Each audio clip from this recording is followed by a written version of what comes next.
Hi friends, welcome to Sam institute daily current affairs. July 20, 2022 నాటి current affairs discuss చేద్దాం. So మరి July 20, 2020 నాటి current affairs discuss చేయడానికి ముందు ఒక ఇంపార్టెన్స్ ఉందండి మన డేట్. ఈరోజు July 20. So what is today importance అంటే, ఈరోజు ఇంపార్టెన్స్ ఏముంది జూలై 20 అంటే వరల్డ్ చెస్ డే, ప్రపంచ చెస్ క్రీడా దినోత్సవం అన్నమాట. అంటే ఎందుకోసం ఈ చెస్ డే నిర్వహిస్తున్నారంటే 1924లో జూలై 20న ప్రపంచ చెస్ సమాఖ్య అంటే ఫైడ్ అని అంటాం, లేదా ఫిడే అని పిలుస్తాం, ఫెడరేషన్ ఆఫ్ ది ఇంటర్నేషనల్ ఒక అసోసియేషన్ అని చెప్పేసి ఒకటి ఉందండి, ఫైడ్ అంటాం, లేదా ఫిడే అని కూడా అంటారు. ఓకేనా. మరి ఈ యొక్క ఫెడరేషన్ ఆఫ్ ది ఇంటర్నేషనల్ ఈ చెస్ అసోసియేషన్ ఏదైతే ఉందో వాళ్ళ యొక్క అంటే స్విట్జర్లాండ్లోని లౌసానే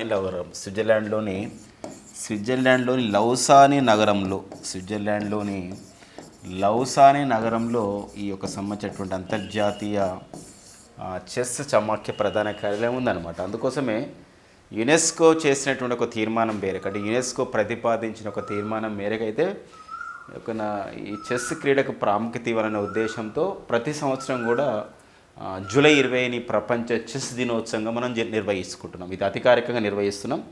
ఆ నేపథ్యాన్ని మనం చూసుకోవాల్సిన అవసరం అనేది ఉంటుందండి. ఈ చెస్ అంటే మనకు గుర్తుకొస్తారు మన దేశ సంబంధించిన చెస్ క్రీడాకారులు. సో మనకు విశ్వనాథన్ ఆనంద్, మనకు చెస్ అంటే మనకు ఫస్ట్ గుర్తుకొచ్చే ఒక పేరు ఏంటంటే విశ్వనాథన్ ఆనంద్. 5 సార్లు ప్రపంచ చెస్ ఛాంపియన్షిప్ టైటిల్ సాధించినటువంటి భారతీయుడు విశ్వనాథన్ ఆనంద్. భారతదేశం తరపున ఒక చెస్ గ్రాండ్ మాస్టర్ హోదా పొందినటువంటి తొలి క్రీడాకారుడు కూడా విశ్వనాథ్ ఆనంద్. మహిళల్లో అయితే Vijayalakshmi Subbaraman chess grand master ఒక టైటిల్ అనేది పొందడం జరిగిందనమాట. చెస్ గ్రాండ్ మాస్టర్ హోదా పొందింది. అంటే ఒక అంతర్జాతీయ స్థాయిలో ఈ చెస్లో వచ్చే పాయింట్స్ 2500 ఎల్లో పాయింట్స్ కానివ్వండి, దాంతోపాటుగా 3 GM నార్మ్ టైటిల్స్ అంటే 3 గ్రాండ్ మాస్టర్ టైటిల్స్ సాధిస్తే అలాంటి వాళ్ళని చెస్ గ్రాండ్ మాస్టర్ హోదాతో పిలుస్తారనమాట. ఇలా ఎవరు ప్రకటిస్తారంటే ఫిడే సంస్థ ఇది ప్రకటిస్తుంది. ఈ అంతర్జాతీయ చెస్ సమాఖ్య అనేది 1924 జూలై 20 ఏర్పడింది కాబట్టి మనం ప్రపంచ చెస్ దినోత్సవం జరుపుకుంటున్నాం.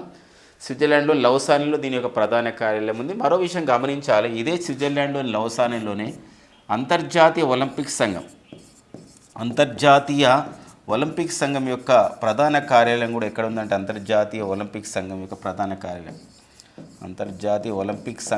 ప్రధాన కార్యాలయం కూడా ఎక్కడ కలదు అంటే అది స్విట్జర్లాండ్లోని లౌసాన్ నగరంలో ఉందండి. ఆ నేపథ్యం చూసుకోవాలి. ప్రజెంట్ అయితే అంతర్జాతీయ ఒలింపిక్ సంఘానికి అధ్యక్షుడు వచ్చేసి థామస్ బాక్ ఉన్నారు. థామస్ బ్యాచ్ కూడా అంటారు అతన్ని. అయితే ఇక నెక్స్ట్ మనకు ఈ చెస్ అంటే మనకు గుర్తుకొచ్చే మన సంబంధించిన విషయాలు గమనించినట్లయితే ఇక్కడ మరి 74వ చెస్ గ్రాండ్ మాస్టర్ హోదా పొందినటువంటి భారతీయుడిగా రాహుల్ శ్రీవాత్సవ గుర్తించబడ్డారు. ఈ రాహుల్ శ్రీవాత్సవ యొక్క ప్రత్యేకత ఏంటంటే తెలంగాణ రాష్ట్రం నుండి చెస్ గ్రాండ్ మాస్టర్ హోదా పొందినటువంటి 4వ చెస్ క్రీడాకారుడు రాహుల్ శ్రీవాత్సవ అండి. ఇతను ప్రస్తుతం అయితే మన దేశంలో ఇంతవరకు ఎంతమంది చెస్ గ్రాండ్ మాస్టర్లు అయ్యారంటే 74 మంది పురుషులలో అయితే. మహిళల్లో అంటే మొత్తం కలిసి 74 మంది అయితే. మరి చెస్ గ్రాండ్ మాస్టర్ హోదా పొందినటువంటి 21వ భారతీయ మహిళ అంటే ప్రియాంక నూతాంకి, మన విజయవాడకు చెందినటువంటి వారు. అట్లా పాయింట్స్ కూడా గుర్తుపెట్టుకోవాలి. రాహుల్ శ్రీవాత్సవ 74వ చెస్ క్రీడాకారుడు అండి. అంటే చెస్ గ్రాండ్ మాస్టర్ హోదా పొందిన 74వ భారత చెస్ క్రీడాకారుడు. తెలంగాణ రాష్ట్రం నుండి చెస్ గ్రాండ్ మాస్టర్ హోదా పొందినటువంటి క్రీడాకారులు 4 ఉన్నారు ప్రస్తుతం అయితే. రాహుల్ శ్రీవాత్సవ ఇతను 74వ చెస్ గ్రాండ్ మాస్టర్ హోదా పొందాడు రీసెంట్గా 2022లో. గతంలో పొందిన వారు అర్జున్ ఇరిగేసి 2018లో చెస్ గ్రాండ్ మాస్టర్ హోదా పొందారు మన తెలంగాణ వారు. అండ్ హర్షా భరత్ కోటి వీరు 2019లో పొందడం జరిగింది చెస్ గ్రాండ్ మాస్టర్ హోదా. 2021లో రాజా రిత్విక్ చెస్ గ్రాండ్ మాస్టర్ హోదా పొందడం జరిగిందండి. ఒక్కోసారి ఆడడానికి ఉంటుంది మనకి ఇక్కడ. గతంలో అయితే హరికృష్ణ అండ్ కోనేరు హంపి, ద్రోణహల్లి హారిక, ముస్నూరి రోహిత్, లలిత బాబులు కూడా ఇలా చెస్ గ్రాండ్ మాస్టర్ హోదా పొందినటువంటి క్రీడాకారులుగా మనం గత క్లాసెస్లో డిస్కస్ చేశాం. మరి ఇది ఒక ఇంపార్టెంట్ చూసుకుంటూ అయితే ఇప్పుడు ప్రజెంట్ అయితే దేశంలో 74వ చెస్ గ్రాండ్ మాస్టర్ హోదా పొందిన వారు రాహుల్ శ్రీవాత్సవ అని చెప్పేసి అంటే, మరి 73వ వారు ఎవరు? 71, 72 ఎందుకోసం నలుగురు చెస్ గ్రాండ్ మాస్టర్లు చివరిన గెలుపొందిన వాళ్ళని ఇచ్చేసి జతపరచమైన అవకాశం ఉంటుంది కాబట్టి వాళ్ళపైన కూడా డిస్కస్ చేద్దాం. భారత్ సుబ్రహ్మణ్యం. సో భారత్ సుబ్రహ్మణ్యం ఒక 73వ చెస్ గ్రాండ్ మాస్టర్ హోదా పొందినటువంటి భారతీయుడు అండి. భారతదేశంలో భారత్లో 73వ చెస్ గ్రాండ్ మాస్టర్ హోదా పొందినవారు భారత్ సుబ్రహ్మణ్యం. 72వ భారత్లో ఇండియాలో 72వ చెస్ గ్రాండ్ మాస్టర్ హోదా పొందిన చెస్ క్రీడాకారుడు మిత్రబా గుహ. 71వ చెస్ గ్రాండ్ మాస్టర్ భారతదేశంలో 71వ అండి, లేదా 71వ చెస్ గ్రాండ్ మాస్టర్ హోదా పొందినటువంటి వారు ఎవరంటే సంకల్ప్ గుప్తా. అండ్ 70వ వారు రాజా రిత్విక్, మనం ఇంతపై డిస్కస్ చేసాం. సో ఇది మనకు చివరిగా అంటే నలుగురు. 74వ చెస్ గ్రాండ్ మాస్టర్ అంటే మనం ఇంతపై డిస్కస్ చేసాం. సో వారే రాహుల్ శ్రీవాత్సవ 74వ చెస్ 74 రాహుల్ శ్రీవాత్సవ అండి. రాహుల్ శ్రీవాత్సవ్ మన దేశంలో 74వ చెస్ గ్రేడ్ మాస్టర్ 74వ చెస్ క్రీడాకారుడు అనమాట. అంటే చెస్లో గ్రాండ్ మాస్టర్ హోదా పొందినటువంటి 74వ గ్రాండ్ మాస్టర్ హోదా పొందినటువంటి చెస్ క్రీడాకారుడు రాహుల్ శ్రీవాత్సవ. 74, 73, 72, 71, 70. సో ఈ సంబంధించినటువంటి క్రీడాకారులను మనం గుర్తుపెట్టుకోవాలి. ఒక్కోసారి మ్యాచింగ్స్లో కూడా రావడానికి ఒక్కోసారి అయితే ఈ క్రింది వారంలో చెస్ గ్రాండ్ మాస్టర్ హోదా పొందిన కానివారెవరు అయినవారు అన్నప్పుడు ఈ సంబంధించిన విషయం మనం గుర్తుపెట్టుకుంటాం. ఇంకొక అంశం గమనించాలి. ఇటీవల కాలంలో చెస్ గ్రాండ్ మాస్టర్ హోదా పొందిన 21వ భారతీయ మహిళ చెస్ క్రీడాకారిణి అంటే గుర్తుపెట్టుకోవాల్సిన అంశం ప్రియాంక నూతాంకి. ఎవరండి? ప్రియాంక నూతాంకి. సో ఆ నేపథ్యాన్ని కూడా విజయవాడకు చెందినవారు ప్రియాంక నూతాంకి. అట్లా పాయింట్స్ కూడా ఇంపార్టెంట్. ఇవన్నీ ఎందుకు డిస్కస్ చేసినాం? కారణం ఏంటంటే జూలై 20 మనం ప్రపంచ చెస్ దినోత్సవం నిర్వహించుకుంటున్నాం. ఆ నేపథ్యంలో చెస్ పైన మనకు ప్రపంచ చెస్ దినోత్సవం నిర్వహించుకుంటున్నాం కాబట్టి ఈ నేపథ్యాన్ని తీసుకొని మనకు ఇంపార్టెంట్ డేట్స్లో డిస్కస్ చేసుకోవడం జరిగింది. ఈ నెలలో చూసినట్లయితే జూలై నెలలో చూసినట్లయితే మనకి జూలై నెలలో ఇంపార్టెన్స్ మనం పరంగా చూసినట్లయితే జూలై 1 అయితే మనం జిఎస్టీ దినోత్సవం నిర్వహించుకున్నాం. కారణం ఏంటంటే 101వ రాజ్యాంగ సవరణ ప్రకారం మనం 2017 జూలై 1 నుండి మన దేశవ్యాప్తంగా జిఎస్టీ అనేది అమల్లోకి తీసుకురావడం జరిగింది కాబట్టి జిఎస్టీ అంటే గూడ్స్ అండ్ సర్వీసెస్ ట్యాక్స్ దినోత్సవం జరుపుకున్నాం. ఇటీవల కాలంలో 47వ జిఎస్టీ సమావేశం కూడా జరిగింది. 47వ జిఎస్టీ మండలి సమావేశం కూడా. ఇదే జూలై 1న జాతీయ వైద్యుల దినోత్సవాన్ని కూడా నిర్వహించుకోవడం అనేది జరిగిందండి. జాతీయ వైద్యుల దినోత్సవం, నేషనల్ డాక్టర్స్ డే కూడా నిర్వహించుకున్నాం. ఎవరి యొక్క జయంతిని నిర్వహించుకున్నామంటే బిమెన్ చంద్రరాయ్, డాక్టర్ బీసీ రాయ్ అంటారు, లేదా బిమెన్ చంద్రరాయ్ అండి, బీసీ రాయ్. బీసీ రాయ్ జయంతి లేదా బిమెన్ చంద్రరాయ్ జయంతిని మనం జాతీయ వైద్యుల దినోత్సవంగా నిర్వహించుకోవడం అనేది జరిగింది. ఇతను బీసీ రాయ్ పశ్చిమ బెంగాల్ రాష్ట్రానికి ముఖ్యమంత్రి కూడా పనిచేశారు. ఆ నేపథ్యం ఉందన్నమాట. అంతేకాకుండా బీసీ రాయ్ పేరుతో కూడా అవార్డ్స్ ఇస్తారు. డాక్టర్ బీసీ రాయ్ అవార్డు అయితే అది వైద్యులకు ఇస్తారనమాట. ఇదే రోజు జూలై 1న మరో ఇంపార్టెన్స్ ఉందండి. ఏంటి జూలై 1 మరో ఇంపార్టెన్స్ ఏంటంటే అది స్టేట్ బ్యాంక్ ఆఫ్ ఇండియా వ్యవస్థాపక దినోత్సవం, ఎస్బీఐ వ్యవస్థాపక దినోత్సవం కూడా జరుపుకుంటాం. గతంలో ఇంపీరియల్ బ్యాంక్ ఆఫ్ ఇండియా అనేవాళ్ళం. ఇంపీరియల్ బ్యాంక్ ఆఫ్ ఇండియా పేరు అనేది స్టేట్ బ్యాంక్ ఆఫ్ ఇండియాగా ఎప్పుడు మార్చడం జరిగిందంటే 1955 జూలై 1న మార్చడం జరిగింది కాబట్టి ఇది మరి స్టేట్ బ్యాంక్ ఆఫ్ ఇండియా వ్యవస్థాపక దినోత్సవం జరుపుకుంటాం. ఎస్బీఐ అంటే ప్రధాన కార్యాలయం వచ్చేసి ముంబైలో ఉంది. ఎస్బీఐకి ప్రస్తుత చైర్మన్ వచ్చేసి దినేష్ కుమార్ కరీన్ అండి. అలా మనం జూలై 1 ఒక ఇంపార్టెంట్ తెలుసుకున్నాం. ఇక చాలా ఇంపార్టెన్స్ ఉన్నాయి, కొంచెం జూలైలో చూసే ప్రయత్నం చేద్దాం. జూలైలో మనకి 4 ఒక ఇంపార్టెన్స్ ఉంది. ఈసారి 4 ఇంపార్టెన్స్ ఏంటంటే అల్లూరి సీతారామరాజు గారి యొక్క జయంతిని మనం నిర్వహించుకోవడం జరిగింది. మరి ఇక్కడ అంతేకాకుండా ఆంధ్రప్రదేశ్లో మనం చూసినట్లయితే ఇక్కడ భీమవరంలో అక్కడ 30 అడుగుల అల్లూరి సీతారామరాజు గారి యొక్క 30 అడుగుల కాంస్య విగ్రహాన్ని కూడా భారత ప్రధాని నరేంద్ర మోడీ గారు ఆవిష్కరించడం అనేది ప్రారంభించడం అనేది జరిగింది. మరి జూలై 4 అల్లూరి సీతారామరాజు జయంతి. అంతేకాకుండా మరి మరో 125వ అల్లూరి సీతారామరాజు గారి జయంతి. మరో విషయం ఏంటంటే ఇదే జూలై 4 అంటే ఒకటి అల్లూరి సీతారామరాజు జయంతితో పాటు మరొకటి ఏంటంటే అమెరికా జాతీయ దినోత్సవం కూడా జూలై 4న నిర్వహించుకోవడం జరిగిందండి, అమెరికా జాతీయ దినోత్సవం. ఆ నేపథ్యాన్ని కూడా చూసుకోవాల్సిన అవసరం ఉంటుంది. ఇంకా జూలై 4 తర్వాత మనం చూస్తే ఇంకా ఇంపార్టెన్స్లో మనం అంటే కొంచెం మన ఎగ్జామినేషన్ ఓరియంటెడ్గా ఆలోచిస్తే జూలై 11 కొంచెం ఇంపార్టెన్స్ ఇచ్చారండి. అంటే జూలై 11 ఇంపార్టెన్స్ ఏంటంటే 2 ఉన్నాయి. వరల్డ్ పాపులేషన్ డే అంటే ప్రపంచ జనాభా దినోత్సవం. ప్రపంచ జనాభా దినోత్సవం జూలై 11 ప్రపంచ జనాభా దినోత్సవం అండి. ప్రపంచ జనాభా దినోత్సవం జూలై 11. అంతేకాకుండా జూలై 11 మరో ఇంపార్టెన్స్ ఏంటంటే తెలంగాణ రాష్ట్ర ఇంజనీర్ల దినోత్సవం కూడా. సో తెలంగాణ రాష్ట్ర ఇంజనీర్ల దినోత్సవంగా, సో ఇంజనీర్ల దినోత్సవంగా కూడా జరుపుకుంటున్నారు. సో కారణం ఏంటంటే తెలంగాణ రాష్ట్ర ఇంజనీర్ల దినోత్సవం ఏంటంటే ఇంపార్టెన్స్, తెలంగాణ రాష్ట్రంలో నిజాం కాలంలో నీటిపారుదల రంగంలో విశేషమైన కృషి చేసిన వారు ఆలీ నవాబ్ జంగ్ బహదూర్. సో వారి యొక్క జయంతిని తెలంగాణ రాష్ట్ర ఇంజనీర్ల దినోత్సవం జరుపుకుంటున్నారు. ఆ నేపథ్యాన్ని కూడా చూసుకోవాలి. అదే మరి సెప్టెంబర్ 15 అయితే అది జాతీయ ఇంజనీర్ల దినోత్సవం, నేషనల్ ఇంజనీర్స్ డే. అది మోక్షగుండం విశ్వేశ్వరయ్య గారి యొక్క జయంతి అనమాట. అలాంటి నేపథ్యం. ఇక జూలైలో మనం చూస్తే, జూలైలో ఇంకా మనం ఇంపార్టెన్స్లో చూస్తే జూలై 12 మనకి మలాలా దినోత్సవం జరుపుకుంటాం. మరో విషయం ఏంటంటే జూలై 14, సో ఫ్రాన్స్ దేశ జాతీయ దినోత్సవంగా జూలై 14 నిర్వహిస్తాం. జూలై 14 తర్వాత జూలై 15 మనం రెగ్యులర్ క్లాస్ డిస్కస్ చేసాం. వరల్డ్ యూత్ స్కిల్స్ డే, అంటే ప్రపంచ ఒక యువజన నైపుణ్యాల దినోత్సవం, world youth skills day. World youth skills డేని కూడా ఎప్పుడు నిర్వహించుకోవడం జరిగిందంటే వరల్డ్ యూత్ స్కిల్స్ డేని జూలై 15 నిర్వహించుకోవడం జరిగింది. సో మరి జూలైలో చూస్తే జూలై 18 అండి. సో మన రీసెంట్గా జూలై 18 ఎలా నిర్వహించడం జరిగిందంటే అంతర్జాతీయ వర్ణ వివక్షత రహిత దినోత్సవం, international day against the racial discrimination, అంటే వర్ణ వివక్షత రహిత దినోత్సవం జరుపుకుంటున్నాం. కారణం ఏంటంటే నెల్సన్ మండేలా జయంతి అండి. సో మన నెల్సన్ మండేలా యొక్క జయంతిని ఐక్యరాజ్యసమితి ప్రకటించింది. ఎలా ప్రకటించిందంటే అంతర్జాతీయ వర్ణ వివక్షత రహిత దినోత్సవం, international day against the racial డిస్క్రిమినేషన్గా జూలై 18 మనం నెల్సన్ మండేలా జయంతిని జరుపుకుంటున్న విషయం గుర్తుపెట్టుకోవాలండి. ఇవి మనకు జూలైలో ఇంకా ఇంపార్టెన్స్ మనం చూస్తే జూలైలో ఉన్న ఇంపార్టెన్స్ మనం ఇంకా చూసినట్లయితే మరి తర్వాత క్లాసెస్లో మనం డిస్కస్ చేద్దాం. ప్రజెంట్ అయితే జూలై 20 వరకు వచ్చింది కాబట్టి మరి జూలై 20 అయితే మన ప్రపంచ చెస్ దినోత్సవం అండి. ప్రపంచ చెస్ దినోత్సవాన్ని జూలై 20న నిర్వహిస్తామండి. ఓకేనా? ఇవి మనకు జూలైలో ఉన్న కొన్ని ఇంపార్టెన్స్ డేస్ డిస్కస్ చేసాం. తర్వాత చూద్దామండి కరెంట్ అఫైర్స్లో. ఈ తర్వాతలా మనం వీళ్ళు ఉన్నటువంటి కరెంట్ అఫైర్స్లో చూసినట్లయితే మేకాంగ్ లాంకాంగ్ కోఆపరేషన్ సదస్సు నిర్వహించారు.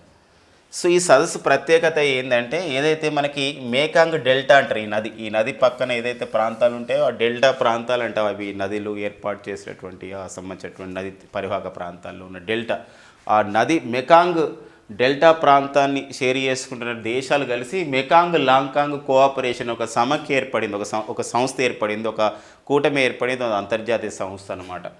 మరి ఈ సంస్థలో China, Myanmar, Laos, Thailand, Cambodia, Vietnam, so ఈ దేశాలు ఉన్నాయండి. ఇందులో ఏ దేశాలు ఉన్నాయి చూడండి, China, Myanmar, Laos, Thailand, Cambodia, Vietnam దేశాలు, ఈ 6 దేశాలు మేకాంగ్ లాంకాంగ్ కోఆపరేషన్లు ఉన్నాయి.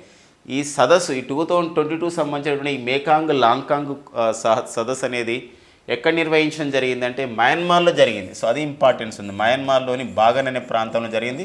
ఈ బాగన్ అనేది గతంలో ఐక్యరాజ్యసమితి అనుబంధ సంస్థ యునెస్కో చేత ప్రపంచ వారసత్వ ప్రాంతం కూడా ప్రకటించిన ప్రాంతం బాగన్లో జరిగింది. ఎందుకు ఇంపార్టెన్స్ ఇవ్వాలంటే 2021లో ఫిబ్రవరి 1న సో మయన్మార్లో అక్కడ ప్రజాప్రభుత్వాన్ని, పార్లమెంటరీ ప్రభుత్వం ఏదైతే ఉందో ఇప్పుడు అక్కడ ఒక ఆంగ్ సాన్ సూకీ నేతృత్వంలో ఉన్నటువంటి ప్రభుత్వాన్ని కూల్చేశారు. వచ్చి అక్కడ కూల్చేసి ఆ ప్రభుత్వ స్థానంలో ఒక మిలిటరీ ప్రభుత్వం వచ్చింది. ఒక లెంగ్ మిన్ అని చెప్పేసి ఒక అతను నేతృత్వంలో మిలిటరీ ప్రభుత్వం వచ్చింది. అక్కడ మిలిటరీ రూల్ నడుస్తుంది ఇక్కడ మయన్మార్లో 2021 ఫిబ్రవరి 1 నుండి. అంతేకాకుండా మయన్మార్ స్టేట్ కౌన్సిల్ అయినటువంటి ఆంగ్ సాన్ సూకీని, సో మన ఆ దేశ అధ్యక్షుడైన విన్ మీట్ని కూడా వాళ్ళని గృహ నిర్బంధం అంటే వాళ్ళని అరెస్ట్ కూడా చేసి ఆ విధంగా వాళ్ళు జైల్లో బంధించడం జరిగింది అన్నమాట. ప్రజెంట్ కూడా అలానే ఉంది. సో మరి ఈ నేపథ్యంలో మయన్మార్లో మిలిటరీ రూల్ తర్వాత ఒక ఆర్మీ రెబేలియన్ అని చెప్పేసి అంటాం, ఒక సైనిక తిరుగుబాటు తర్వాత మయన్మార్లో ఒక అంతర్జాతీయ సదస్సు జరగడం ఫస్ట్ టైం కాబట్టి మరి మెకాంగ్ లాంకాంగ్ కోఆపరేషన్ ఇంపార్టెన్స్ ఉంది. సో అది మయన్మార్లో జరిగింది. దీనికి ఇతివృత్తం ఏంటంటే solidarity for piece and prosperity, అంటే శాంతి మరియు సౌభాగ్యం గురించి సోదర భావము ఇంపార్టెన్స్ అని చెప్పేసి ఒక ఇతివృత్తంతో solidarity for the peace and prosperity అనే ఇతివృత్తంతో ఈ యొక్క సదస్సు అనేది నిర్వహించడం జరిగిందండి. ఒక ఇంపార్టెన్స్ ఇవ్వాల్సిన అవసరం ఉంటుందండి. దేశాలు ఏమున్నాయి, ఇంపార్టెన్స్ ఎందుకు చూసుకోవాలి. ఇక మయన్మార్ అంటే ఒక పాత పేరు వచ్చేసి బర్మా అండి. బంగారు పర్వత శిఖరాల భూమి అని చెప్పేసి మయన్మార్ను పిలుస్తాం. The land of the golden pagodas అని కూడా మయన్మార్ దేశాన్ని పిలుస్తామండి. నెక్స్ట్ అంశం కోవిడ్-19 వ్యాక్సినేషన్ డ్రైవ్ కొనసాగుతూ ఉంది. ఎందుకోసం అంటే ఫోర్త్ వేవ్ ఉంటుందని చెప్పేసి అంటే జరుగుతున్న పరిస్థితి మనకు కనబడుతుంది. థర్డ్ వేవ్ తర్వాత ఇది ఇంకా ఫోర్త్ వేవ్ అని చెప్పేసి కన్ఫర్మ్ చేయలేదు. కానీ కొందరు పర్టికులర్గా ఐఐటి కాన్పూర్ లాంటి శాస్త్రవేత్త అక్కడ ఉన్న శాస్త్రవేత్తలు అయితే దేశంలో జూన్ నుండి అక్టోబర్ 2022 అంటే జూన్ నుండి ఈ సంవత్సరం జూన్ నుంచని అక్టోబర్ 2022 వరకు ఫోర్త్ వేవ్ కొనసాగుతుంది దేశంలో అని చెప్పేసి వాళ్ళు ఒక సంబంధించినటువంటి అంశాన్ని ఇచ్చారు ఇన్ఫర్మేషన్. అయితే ఈ నేపథ్యంలో మరి కోవిడ్-19 వ్యాక్సిన్ని ఒక తీవ్రత అంటే వ్యాక్సినేషన్ డ్రైవ్ అంటే టీకా కార్యక్రమాన్ని ప్రజలకు అందజేయడం అనేది తీవ్రంగా చేశారు. ఈ నేపథ్యంలో అంటే మన భారతదేశంలో అయితే కోవిడ్-19 వ్యాక్సినేషన్ డ్రైవ్ని అంటే వ్యాక్సినేషన్ ఇవ్వాలి ఈ టీకా కార్యక్రమాన్ని అయితే ఎప్పుడు ప్రారంభించారంటే జనవరి 16, 2021 ప్రారంభించిన విషయం మనకు తెలుసు. అయితే అంటే ఇక్కడ డోజెస్ని ఇస్తున్నారు, అంటే ఇక్కడ ఉన్నటువంటి కరోనా వ్యాక్సిన్ని డోసు రూపంలో ఇస్తున్నారు. ఇలా ఇచ్చినప్పుడు రికార్డ్స్ సాధించడం జరిగింది. ఎందుకోసం అంటే జూలై 17 మన రీసెంట్గా జూలై 17, 2022 ఈ దేశవ్యాప్తంగా ఉన్నటువంటి కరోనా వ్యాక్సినేషన్ డ్రైవ్లో కరోనా డోసును 200 కోట్ల మైలురాయిని అధిగమించిందనమాట. 200 కోట్లకు చేరిపోయింది, అంటే క్రాస్ అయిపోయింది. Crossed the 200 crores doses of the corona vaccination on July 17, 2022. This is one of the records అనమాట. ఒక రికార్డ్ అనేది చేరడం జరిగింది. గతంలోనే 50 కోట్లకి 100 కోట్లకి 150 కోట్ల డోజులకు చేరిన తర్వాత ఇప్పుడు విదిన్ ద 18 monthsలో అంటే కోవిడ్-19 వ్యాక్సినేషన్ స్టార్ట్ అయిన తర్వాత 18 నెలల కాలంలోనే మనం ఇది సాధించడం అనేది జరిగింది. 200 కోట్ల డోజులని కరోనా టీకా డోజులన్నీ ప్రజలకి అందజేయడం జరిగింది. ఇందులో కొన్ని ఇండివిజువల్ రికార్డ్స్ ఉన్నాయి, అంటే ఇండివిజువల్ డే రికార్డ్స్ ఒకటి ఉంది. సెప్టెంబర్ 17, 2021 అయితే దేశవ్యాప్తంగా ఒకటే రోజున 2.5 కోట్ల కరోనా డోజెస్ని ఈ కోవిడ్-19 టీకా డోజెస్ని అందించడం ద్వారా ఒక సింగిల్ డే రోజు అత్యధిక డోజులు ఏ రోజు అందించారంటే సెప్టెంబర్ 17, 2021. కనుక ఒక ఇంపార్టెన్స్ విషయం గమనించాలి. మన భారతదేశంలో కోవిడ్-19 వ్యాక్సినేషన్ డ్రైవ్లో 200 కోట్ల కరోనా టీకా డోజులు ఏ రోజు వరకు క్రాస్ అయినాయి, పూర్తి అయినప్పుడు జూలై 17, 2022 పూర్తయిన విషయాన్ని కేంద్ర అంటే ministry of the family health welfare ఏదైతే హెల్త్ అండ్ ఫ్యామిలీ వెల్ఫేర్ అంటే ministry of the health and family welfare అంటే కేంద్ర ఆరోగ్య కుటుంబ సంక్షేమ మంత్రిత్వ శాఖ దీన్ని అధికారికంగా ధృవీకరించడం అనేది జరిగిందండి. ఇది మనం కోవిడ్ వ్యాక్సినేషన్ డ్రైవ్లో ఉన్నటువంటి అంశాలుగా గుర్తుపెట్టుకోవాల్సిన అవసరం ఉంటుందండి. ఓబీసీ సబ్ కేటగిరేషన్ కమిషన్ అండి, ఇది ఒక ఇంపార్టెన్స్ యాక్చువల్గా. ఇది ఎందుకోసం అంటే యాక్చువల్గా ఏంటంటే last time ministry of the social justice and empowerment అంటే కేంద్ర సామాజిక న్యాయం సాధికారత మంత్రిత్వ శాఖకి ఈ నెల అంటే ఇది జూలై చివరి రోజు 2022 ఈ యొక్క ఓబీసీ కమిషన్ యొక్క రిపోర్ట్ అంటే ఓబీసీ సబ్ కేటగిరేషన్ కమిషన్ రిపోర్ట్ని అంటే ఓబీసీ ఉపవర్గీకరణ నివేదికని మేము కేంద్ర సామాజిక న్యాయం సాధికారత మంత్రిత్వ శాఖ ఇస్తామని చెప్పేసి ప్రకటించారు. కానీ మళ్ళీ కేంద్ర ప్రభుత్వం ఏం చేసిందంటే ఇప్పుడు ఇది 31 జనవరి 2023 వరకు పొడిగించడం అనేది జరిగిందండి. అంటే మరో 12 వారాలు పొడిగించడం జరిగింది. ఒక ఇంపార్టెన్స్ అనమాట ఏంటంటే జనవరి 2023 వరకు ఇది పొడిగించారు. ఏది ఓబీసీ సబ్ కేటగిరేషన్ కమిషన్ అంటే భారతదేశంలో ఓబీసీ అంటే అదర్ బ్యాక్వర్డ్ క్లాసెస్ అంటే ఇతర వెనుకబడిన తరగతులు. కేంద్ర సామాజిక న్యాయం సాధికారత మంత్రిత్వ శాఖ నివేదిక ప్రకారం అయితే దేశంలో ఈ యొక్క ఓబీసీ కులాలు అనేది 2633 ఉన్నాయి. 2000 అయితే వీటిని ఏబిసిడీలుగా వర్గీకరించాలి అని చెప్పేసి ఒక సబ్ కేటగిరేషన్ ఉందన్నమాట. అది చేయాలని ఆ విషయం పైన 2017లో మరి భారత రాజ్యాంగంలోని 340 ఆర్టికల్ ప్రకారం కేంద్ర ప్రభుత్వం కేంద్ర సామాజిక న్యాయం సాధికారత మంత్రిత్వ శాఖ ఒక కమిషన్ నియమించింది. OBC sub categorisation commission OBC ఉపవర్గీకరణ కమిషన్ నియమించింది. దీనికి నేతృత్వం వహించిన వారు ఎవరంటే జస్టిస్ జి రోహిణి అండి. జస్టిస్ గాల రోహిణి గారు దీనికి నేతృత్వం అయితే వహించడం జరిగింది. ఇప్పటివరకు 12 సార్లు దీన్ని పొడిగించారు. ఇప్పుడు 13వసారి ఈ యొక్క కమిషన్ తుది నివేదిక ఇచ్చే సమయాన్ని 13వసారి పొడిగించడం జరిగింది. 13వసారి ఎక్స్టెన్షన్ అనేది వచ్చింది ఈ యొక్క ఓబీసీ సబ్ కేటగిరేషన్ కమిషన్. కాబట్టి మళ్ళీ మనకు న్యూస్లో ఉంది. కాబట్టి ఎప్పుడు దీన్ని నియమించారు, ఉద్దేశం ఏంటిది, ఇంపార్టెన్స్గా మనం చూసుకోవాలి. జస్టిస్ జి రోహిణి కమిషన్ భారతదేశంలో ఇతర వెనుకబడిన తరగతుల ఉపవర్గీకరణ పైన ఏర్పాటు చేసినటువంటి కమిషనే జస్టిస్ జి రోహిణి కమిషన్ అండి. సో మరి ఇస్రో మనకి న్యూస్లో ఉందంటే మరి ఈ సంవత్సరం ఇస్రో 3 ఉపగ్రహ ప్రయోగాలు అంటే చాలా విజయవంతం కావడం జరిగింది. అందులో మనం చూస్తే ఫిబ్రవరి 14, 2022 అయితే పిఎస్ఎల్వి C-52 ద్వారా సో 3 ఉపగ్రహాలను విజయవంతంగా పంపించారు. మళ్ళీ జూన్ 22, 2022న GSAT 24ని ఫ్రెంచ్ గయానా నుండి విజయవంతంగా పంపించారు కమ్యూనికేషన్ ఉపగ్రహాన్ని.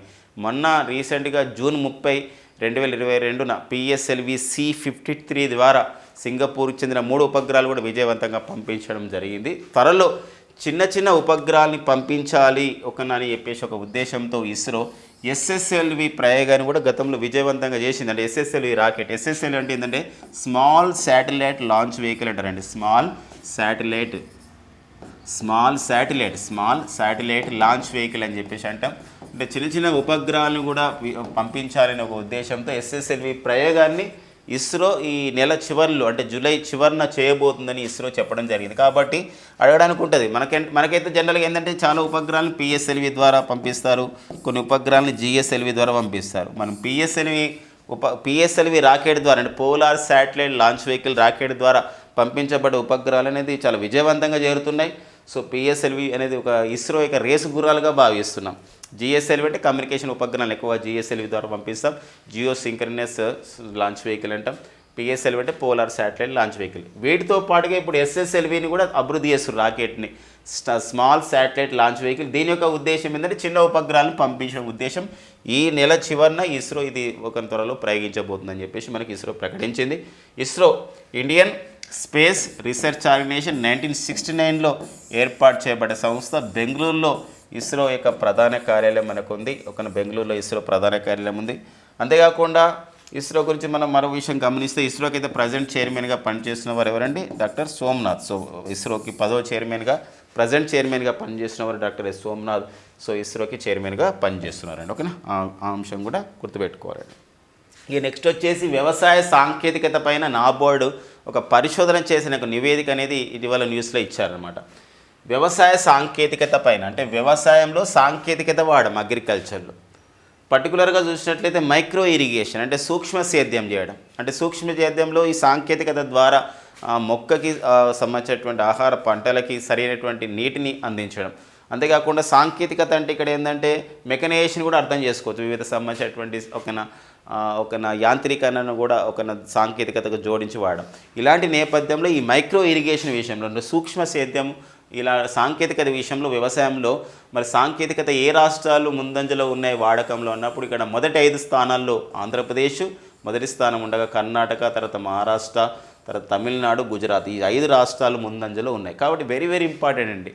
నాబార్డ్ ఇచ్చినటువంటి నివేదిక ప్రకారం భారతదేశంలో వ్యవసాయ సాంకేతికత పైన మైక్రో ఇరిగేషన్ లాంటి అంశాలపైన ఈ క్రింది ఏ రాష్ట్రాలు ముందంజలో ఉన్నాయి అంటే ఆంధ్రప్రదేశ్, కర్ణాటక, మహారాష్ట్ర, తమిళనాడు, గుజరాత్ రాష్ట్రాలు మొదటి 5 స్థానాల్లో ఉన్నాయనే అంశం ఇంపార్టెంట్ అండి. ఎవరిచ్చారు ఈ నివేదిక అంటే నాబార్డ్ ఇచ్చింది. నాబార్డ్ అనేది శివరామన్ కమిటీ సిఫార్సుల మేరకి 1982 జూలై 12న ఏర్పాటు చేయబడింది నాబార్డ్. సో నాబార్డ్ యొక్క ప్రధాన కార్యాలయం అనేది ముంబైలో ఉంది. సో నాబార్డ్కు ప్రజెంట్ చైర్మన్గా పనిచేస్తున్న డాక్టర్ చింతల గోవిందరాజులు గారు. ఎవరండి? ప్రజెంట్ నాబార్డ్ చైర్మన్ వచ్చేది ఎవరండి? చింతల గోవిందరాజులు ఉన్నారండి. సో అది ఒక ఇంపార్టెన్స్ అంశంగా చూసుకోవాల్సిన అవసరం ఉంటుంది.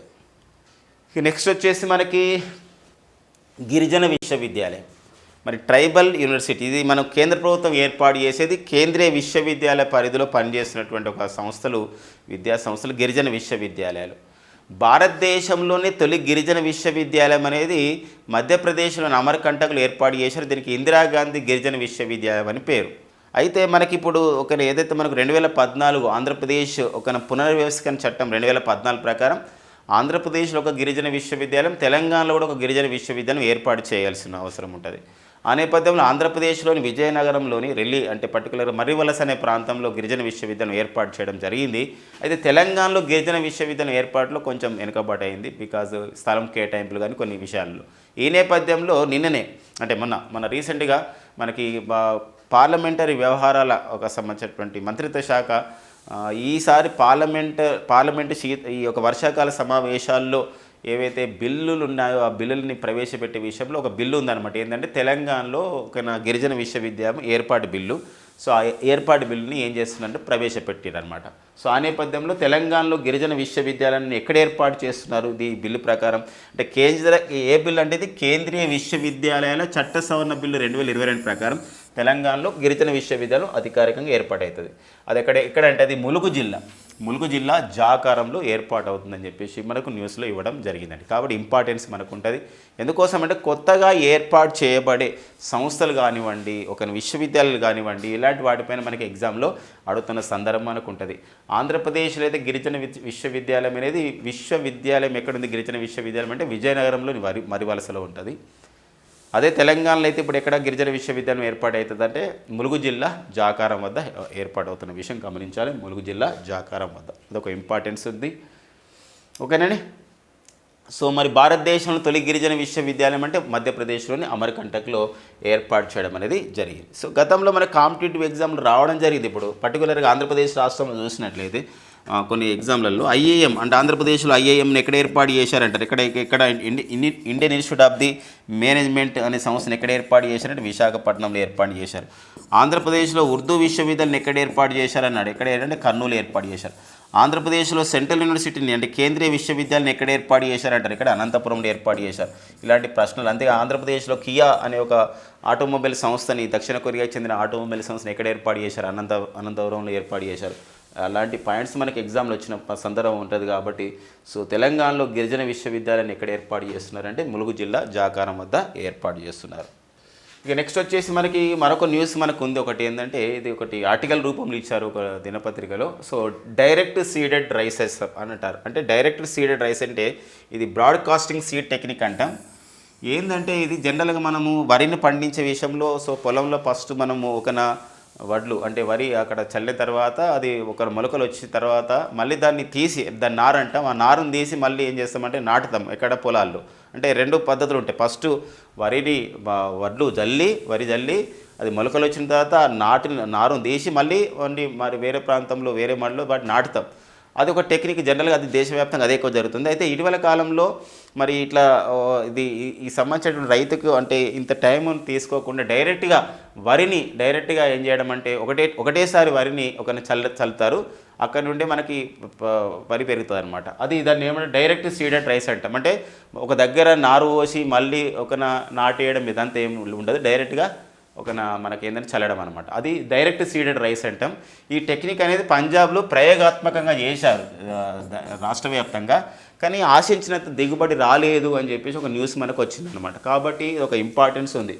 డైరెక్ట్ సీడెడ్ రైస్ డిఎస్ఆర్ అంటాం. ఇది లేదా బ్రాడ్కాస్టింగ్ సీడ్ టెక్నిక్ ద్వారా మరి ఇటీవల కాలంలో కొంచెం వైఫల్యం పొందినటువంటి రాష్ట్రంగా ఏముంది డైరెక్ట్ సీడెడ్ రైస్లో అంటే అది పంజాబ్ రాష్ట్రం అనేది న్యూస్లో ఉందండి. ఎందుకోసం అంటే భారతదేశంలోనే ఈ గ్రీన్ రివల్యూషన్ అనేది అక్కడే స్టార్ట్ అయింది. అలాంటి విషయంలో మరి డైరెక్ట్ సీడెడ్ రైస్లో ఇలా జరిగిందనే అంశాన్ని మనం ఇక్కడ పంజాబ్ రాష్ట్రం నుంచి చూసుకోవాల్సిన అవసరం అనేది ఉంటుందండి. సో పంజాబ్ ప్రస్తుత ముఖ్యమంత్రి అయితే భగవంత్ మాన్ సింగ్ అండి మనకు న్యూస్లో ఉన్నారు. పరిమాన్ పోర్టల్ అంటారండి. ఏంటి పరిమాన్ పోర్టల్ అంటే ఇది జియో పోర్టల్ పరిధి ఎన్సీఆర్ అంటే ఏంటంటే నేషనల్ క్యాపిటల్ రీజన్ అంటారండి. నేషనల్ అంటే మన భారతదేశం నేషనల్ క్యాపిటల్ అంటే రాజధాని, రీజన్ అంటే ప్రాంతం, ఈ ఎన్సీఆర్ అంటారు నేషనల్ క్యాపిటల్ రీజన్ అంటే మన భారతదేశం యొక్క క్యాపిటల్ అంటే న్యూఢిల్లీ. అంటే ఢిల్లీలో ఈ భౌగోళిక ప్రాంత విషయంలో జియో పోర్టల్ అని చెప్పేసి అంటే ఢిల్లీ యొక్క వైశాల్యం కానీ ఢిల్లీలో వివిధ ప్రాంతాలను చూడడం కానివ్వండి ఇలాంటి వాటిని చూడడానికి పరిమాన్ అనే పోర్టల్ ఉందన్నమాట. ఈ పరిమాన్ పోర్టల్ అనేది ఒకప్పుడు ఓన్లీ అఫీషియల్స్ మాత్రమే ఆ నేషనల్ క్యాపిటల్ రీజన్లో ఉన్న వాళ్ళు మాత్రమే ఆ ప్రజలు మాత్రమే చూడడానికి అధికారులు మాత్రమే చూడడానికి ఉండేది. ఇటీవల కాలంలో ఏం చేశారంటే నేషనల్ క్యాపిటల్ రీజనల్ ఈ ప్లానింగ్ బోర్డు అనేది ఉంది. ఈ ప్లానింగ్ బోర్డు వాళ్ళు ఏంటంటే ప్రజలు కూడా చూడొచ్చు ఆ సంబంధించిన ఢిల్లీలో ఏ ప్రాంతాలనైనా ఈ ఆన్లైన్ ద్వారా ఆ పోర్టల్ ద్వారా ప్రాంతాలని సెర్చ్ చేయొచ్చు అని చెప్పేసి ఒక పరిమాన్ పోర్టల్ తీసుకురావడం జరిగింది. కాబట్టి మనకి ఎగ్జామినేషన్ అంటే డైరెక్ట్ బిట్ వచ్చే అవకాశం ఉంటుంది. పరిమాన్ పోర్టల్ దేనికి సంబంధించిన ఢిల్లీకి సంబంధించింది. ఇది geo portal for the NCR అంటే భౌగోళిక విషయాల్లో చూడడానికి ఈ యొక్క వెబ్సైట్లో చూసుకోవడానికి ఏర్పాటు చేయబడింది పరిమాన్ పోర్టల్. ఇది national capital region planning board వాళ్ళు దీన్ని ఏర్పాటు చేయడం జరిగిందనే అంశం ఇక్కడ చూసుకోవాల్సిన అవసరం ఉంది. ఢిల్లీకి సంబంధించినటువంటి అంశం అండి. ఓకేనా పరిమాన్ పోర్టల్. ఇక నెక్స్ట్ మనకు ఒకటి స్పోర్ట్స్ అప్డేట్లో ఉన్నది ఏంటంటే సింగపూర్ ఓపెన్ టైటిల్ అండి. ఈ సింగపూర్ ఓపెన్ టైటిల్ ఒక బ్యాడ్మింటన్ టైటిల్, ఈ టైటిల్ని గెలిచిన వారు ఒక పివి సింధు గెలవడం జరిగింది. మన భారత బ్యాడ్మింటన్ దిగ్గజ క్రీడాకారిణి పివి సింధు 2 సార్లు 2 ఒలింపిక్ పథకాలను సాధించినటువంటి మన భారత క్రీడాకారిణి, బ్యాడ్మింటన్ క్రీడాకారిణి Pusarla Venkata Sindhu Singapore open title 2022ను గెలిచింది. సో మరి రన్నరప్గా నిలిచిన వారు వాంగ్ జీ అండి. వీరు చైనాకు చెందినవారు వీరు ఒక రన్నరప్గా ఉండడం జరిగింది. ఇది Singapore open title badminton title 2022 విజేత అండి. ఓకేనా, విజేత వచ్చేసి ఎవరండి పివి సింధు, వాంగ్ జీ అనేవారు రన్నరప్గా ఉన్నారు. సో ఇవన్నీ మనకి జూలై 20, 2022 ఉన్న ముఖ్యమైన ఎగ్జామ్ ఓరియంటెడ్ కరెంట్ అఫైర్స్ అండి. Thank you friends and all the best.